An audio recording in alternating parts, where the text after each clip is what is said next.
You're listening to the Minutes on Growth podcast, the show that brings you mindfully curated insights into relationships, spirituality, personal development, and everything in between. With your host, Tannaz Hosseinpour.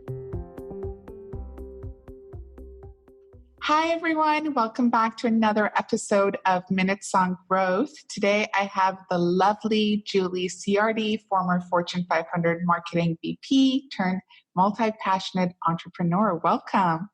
Oh, thank you so much. It's such a pleasure to be on your show. Thanks for having me. Thank you for being on it. Okay, so let's dive right in. Tell me, what made you jump from having a multiple six-figure corporate job to becoming a multi-passionate entrepreneur? Yes, and I love to share this so that if anyone's listening, if you've got this nudge, I highly recommend going after it. It took me too long. I had that nudge inside of me early on, but honestly, I had never really seen a lot of examples of people doing their own thing, of having their own business outside of kind of your traditional small business, like a restaurant or a clothing store or something along those lines. And so I just didn't think it was possible, honestly. But the nudge was always there to do my own thing. But I kind of just did that typical path that, especially for my generation, I'm older than you, it was very much you go to college, you go to a great college, you get a great job, maybe get your MBA, your master's in business, your some kind of a master's degree, and then you're going to, rise up in whatever company you're in and climb that ladder and go as far as you can. And so even though the nudge was there, I kind of took that traditional path. And I have to say, though, that the universe, God, whatever everyone believes in, kind of comes in and says, look, I've been giving you the nudge. You haven't been taking advantage of it. So we're going to actually push you now. And so the company that I was in, I have 3 children. I had the amazing ability to mostly stay home with them because this company that I was in was literally ahead of its time in remote working. And so here I was vice president of marketing. I'd gone up the ladder. And other than when I traveled, I was home. I had a home office. So I didn't miss the school plays and the soccer games and all of those things. And so it was very comfortable, honestly. I mean, it was kind of like I would have been crazy, and most people thought I was, when I decided to leave that. But what happened is that they changed their workforce strategy. And they were having everyone come back into an office. This was the universe, God coming in and going, okay, now is the time. Because for me, it was a 2-hour commute each way. So that would have been 4 hours a day traveling to an office for 8 to 9 hours and missing my family. And so I said, okay, I'm listening now. It is time. And I am so thankful for that, because even though it was the scariest thing I have ever done in my life, it has proven to be so worth it in so many levels. And we can kind of go into that, but that nudge was there. And again, I believe that sometimes life presents the opportunities, you don't take them, and then you kind of get that kick in the behind to actually make it happen. So, and that's what I did. Wow. Amazing. Tell me this, how did you cultivate the courage to make that phone call where you're like, I'm not coming in? Yes. Well, the biggest one before that was telling my husband. So my husband and 3 children, I have 2 teenagers and a 6-year-old. And for me to leave the corporate job and really build a business of my own was going to require us to make some changes. When you are going up that path of life and you're getting that next promotion and that next promotion, the next promotion, your lifestyle goes with it often. Right. So now we had this huge home. We were going on amazing vacations, right? And $10,000 vacations, crazy stuff, right? And I said to my husband, look, we're going to have to take a step back. We actually ended up selling our house and downsizing a bit, kind of rolled back for a period of time, just enough time so that it gave us that cushion for me to be able to grow this business. That took more courage because I was the primary breadwinner, right? My husband, he's a police officer, and I was the primary breadwinner. And it was it almost felt selfish Mhm. to take this really bold move and to have to bring my family along on that journey. But that weight on my shoulders of I've got to make Make it this happen. Yeah. successful and make it happen. And so that was the hardest part, frankly. That was where I had to cultivate the courage. I'm a big believer in manifestation. I think you are as well. Yeah. And I had written down in my planner that I was going to leave my company, the company I was in on, it was like, I think I put down June 15th, of 2018. And it ended up being July 8th, but very close, very, very close. And I kept saying, okay, I'm going to be able to leave on amazing terms with the ability to, continue to provide for my family, the whole thing. Well, wouldn't you know, they were going through another round of layoffs. And they asked me for more names from my team to lay off. And I raised my hand and I said, take me. I'm done. And it just presented itself in this most beautiful way where I saved someone else's job. I was able to, get a severance to help with my family, right? And actually leave the job pretty much at the exact time that I was looking to leave. But I really did a lot of work, mindset work, to believe that and to know that it was going to happen, to trust that it was going to work out. But the courage really came with making that bold move with my family. But I will tell you one other thing. I always say this to people that I work with as well. I always say, what is the worst thing that can happen? And if the worst thing that can happen isn't that bad, go for it. So my thing is, I said, okay, the worst thing that can happen is this doesn't work out. And I go back to a corporate job. I have the experience. I have the knowledge. Like, if that's the worst thing that can happen, I'm going for it. Because we often think I'm going to end up homeless and on the street. No. You're not going to end up homeless on the street. You're going to just have to get another job. Yeah. Right. And so I always say, what's the worst that could actually happen when you're about to make a really big decision? And usually it's not that big of a deal. You're absolutely right. I think we make it into a much bigger deal because of our own fears and our own fear of judgment. What will other people think of me? I don't want to look like a failure in front of others and the whole shebang. So tell me this, at that point, did you have a vision for what you were going to do? Or did you just, step into the dark all at once? Oh, no. I planned it. So, okay. I wanted to have, and I always, people are making that big, bold move. There's a couple of things that you can do, right? You can definitely prepare your finances from we decided to downsize the house, right? So I remember my accountant at the time had said, look, it's not about how much money you make, it's about how much money you keep. So if you can actually reduce your expenses by quite a bit, then you're giving yourself a little bit more wiggle room, right? So we did that. That was one thing that we did. And the second thing that we did is actually started my businesses as side hustles, right? So that's what I do now. I mean, I help women do that. And so I started, it's so funny, actually. The first business that I started as a side hustle was actually, I opened a brick and mortar women's clothing boutique. Wow. In my town. It was so much fun. I went on to sell that business, but it was my first venture into entrepreneurship.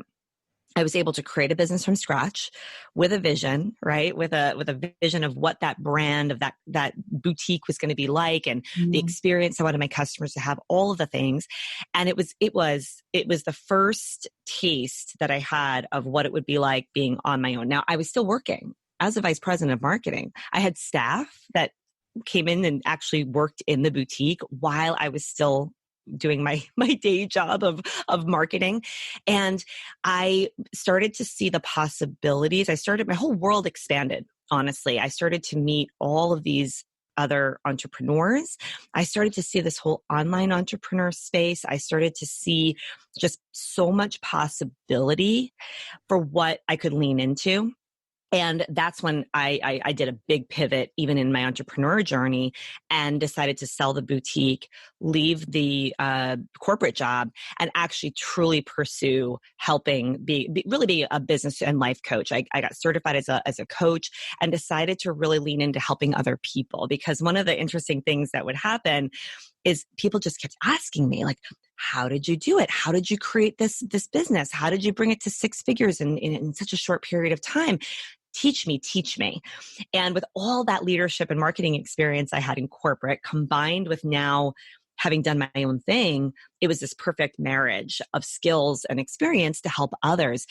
But to your point, it's one of the things that I've learned. Whereas in the corporate world, you kind of know what the next path is. Like, okay, I'm a manager, then I'm going to become an executive and then a vice president. And like usually every company kind of has a path. And it's usually a line that goes upwards, right? In entrepreneurship, what I have learned so much is that you're always pivoting. You're always kind of looking and seeing, where am I going to shift? Where is the opportunity? How can I develop that? And so that is a beautiful, beautiful thing that I think anyone that's maybe going down that path, to know that you have permission to pivot. Permission to pivot in your journey of entrepreneurship, which is so key.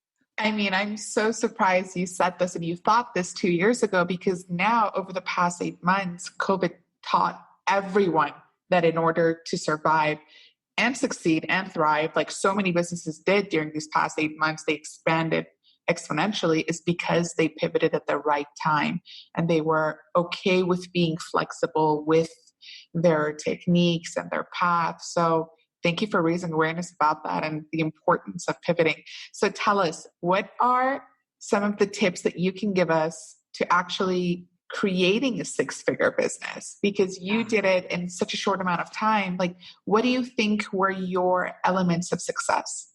Yeah. So it's funny because, whether it was the brick and mortar boutique or now an completely online coaching business, the ingredients were the same. And you know what it was? It was me. And I really tell, especially women all the time, like, you are the differentiator. We all know like the big brands out there, right? There's so many different big brands, whether it's a car brand or Coca-Cola or, even some of like, celebrities. I mean, Lady Gaga has a brand to her, right? She has a persona, personality. It is as important that an individual who is creating, whether it's their own business or quite frankly, someone that's in corporate that is looking to kind of engineer their brand, even in a company, I think is so important, because it's a crowded world. It's a crowded online world. And the way I truly believe to stand out is you, and leaning into it being you that comes through. So really cultivating a personal brand, to me, is one of the key ingredients when it comes to building a business, because people want to know. I say know, love, and trust you, right? Like the know, like, and trust part has kind of gone away. People got to love you. They got to be attracted. You got to you and stand, because you're standing out, whether it is on social media or in your emails or in your videos or whatever it is. And so when I did the brick and mortar boutique, here it was a physical location, right? I used online marketing with live videos where it was me always talking about new arrivals and sharing stories, and people were drawn not to the next piece of clothing. They were drawn to me and the feeling, right? That I was, the experience that I was creating. And so I would just say to anyone, this is where I see a big misstep often. People are afraid to put themselves out there. They want to stand behind whatever it is that they have created, whether it's a course or, a coaching business or whatever it may be. They want to kind of stand behind it. And I would just say, come out from behind what it is that you're selling and really lean into who you are. What is your message? Who are you trying to serve? And repetition of, that message, and you being the face of your brand is critical. So that's a big one. And the second one is do the work. I see too many people fall short of their dream and their goal because they just didn't give it enough time. And in this online world and social media world, it really feels like everything's instant. But it's not. It is not instant. There aren't these overnight successes. There are breakthroughs, and we'll probably get into that in a minute, a little bit about a huge breakthrough I had in my business, but it wasn't an overnight success. It was over time of continually showing up, of having some missteps, of having some things that didn't work, but not letting it derail me and not letting it set me say, oh, well, okay, it's time to just go back to corporate, right? It's time to just go back to that job. No, you got to really show up consistently over time and know that it's not going to, it may not be 6 months. It could be a year. It could be 2 years, but it's worth it to stick with it. So personal brand and consistency is, to me, and sticking with it is really my core tips. I love that. I love personal branding. And I think I see it often as well. Like we see someone become successful and we're like, okay, well, how did she do it? Like, what did she wear? What did she say? You know, what was her energy? And we try to like copy that and it doesn't work. And we're like, okay, I don't get it. What's happening? But you're absolutely right. I mean, everyone is unique and everyone has their own voice and their own way of telling stories and sharing and serving. So I think it's just becoming confident enough to step into your own truth and be comfortable with that. So yeah, definitely. I agree with you, personal branding. And of course, consistency and discipline and showing up. Okay. Tell me this. What was your breakthrough? Because now I want to know. Yes. Well, it's so I sold the boutique. I really leaned in to, I started a podcast. I got certified as a life coach and business coach. And now it was like, okay, I've got to grow this business. And mind you, in my mind, and definitely in my husband's mind, it was, so, when are you going to be making the same amount of money that you were making in your, multiple 6-figure corporate job? And so there was that kind of that pressure of, trying to get there.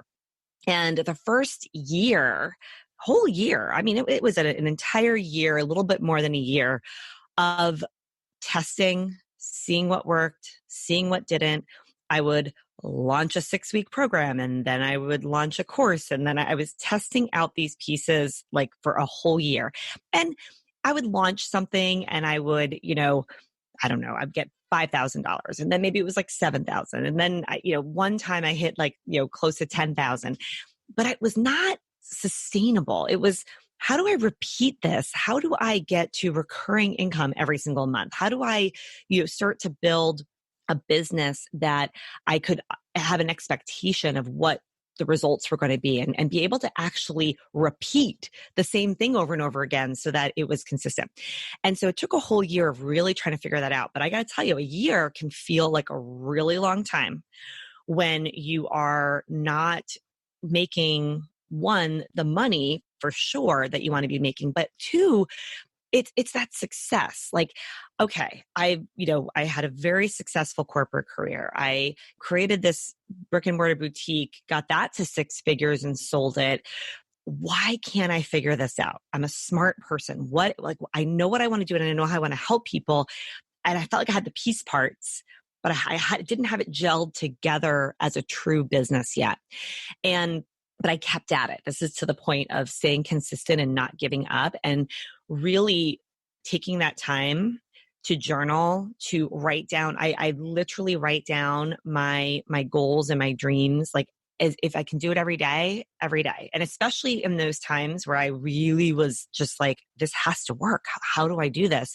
It was in the mornings before anyone got up, like writing down my vision and what I wanted to happen in, with my businesses and just sticking with it. And then earlier this year, I ended up finding a coach. I'm a firm believer in work with people that have what you want, that have done what you want to do. And it helps to shorten the time frame. And I did all of that last year. I worked with different people and it was very, very helpful. But now I had all the piece parts. And I finally started to work with a coach that helped me really bring it all together. And it was incredible because here I was about to launch a new program that I finally felt like I was able to pull my offer together in a really compelling way. I had a path of how I was going to launch it. I felt really, really good about it.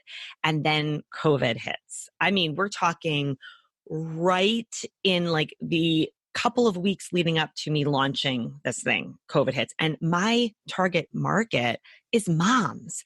And now all of these moms were home with kids. The kids weren't in school now.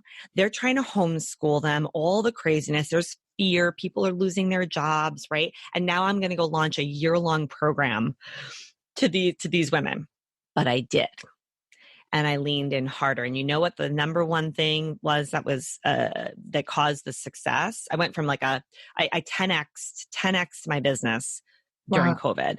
And it's because I leaned in and I served. Mm-hmm. I didn't back down and say, oh, I'll have to wait. You know what? The timing is not right on this. I'm going to have to wait. Instead, I said, no, I need to lean in and serve. I need to, and I basically have a free masterclass that I do leading into my offer. And I just showed up for that free masterclass and I served those women. I served those women day in and day out, even though I had kids running behind me too, because my kids were home. So I was in the same boat as them. And I showed up and I served and I cared about my audience. I cared about these women and I didn't back down and I gave. And you know what? We had a 6-figure launch. That's amazing. In the middle of COVID. That's amazing. Yep. Wow. I mean, that's exactly what I'm saying. Once you pivot and you know how to show up as your most authentic self, people realize that, people do business with people that they trust and that they love and that they know are reliable and consistent. And they are an embodiment of what it is that they're preaching. I think that's so important. Yes. And real, we were laughing. Here I am during, now mind you, last year I was doing all the different kinds of launches that, you learn about and they're more automated and a lot of emails and all of these things. And I'm best when I am like this on camera, teaching and talking and connecting with my people. And that's what we did. I had it was like a 5-day masterclass doing just this.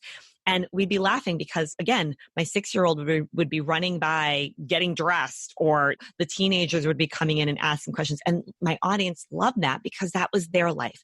And it shows them what's possible. When you get real, people say, okay, this is possible then for me. Yeah. It's not this picture perfect, everything perfectly done and perfect. No one can do perfect. Yeah. It's almost impossible. And that actually repels people because they don't think that they can, that's them. So showing up and being real and authentic. And I know it's like an overused term to be authentic, but it's really about showing up and serving your people. That's what it's all about. Amazing. Thank you so much. So my final question is, what would be your number one tip to people who are thinking about making that jump and, going from corporate to doing their own thing? What would you tell them? Well, two big things. One that's more motivational and one that's practical, right? So let's start with the practical. From a practical standpoint, I would just say, know that you have choice. You can do something like I did. Maybe take a step back. It's not going to be the worst thing in the world if you take a step back financially, if it propels you forward in another direction, right? Almost like a slingshot, it's like, again, because we think we're supposed to be on this trajectory of going up, up, up, up, up. It's like, well, what if you could come back a little bit, but then it propels you even further into not just financial wellness and back to where maybe you were in your corporate job, but happiness and purpose and passion, all combined with that. It's worth it. So know that from a practical standpoint, you have choice. You're not stuck. You have choice. You just got to take a look and say, what am I willing to give up momentarily for something big in the future, right? So there's that practical piece of it. And then from a motivational standpoint, I always say, look, we got one shot at this. Okay. We don't know how long we're here on the planet. We don't know. None of us know. And I like to think about if I make it into my 80s and 90s and I am sitting there in a rocking chair on my porch and with my gray hair or whatever, and can you look back and say, I am so thankful that I did this versus I wish I had.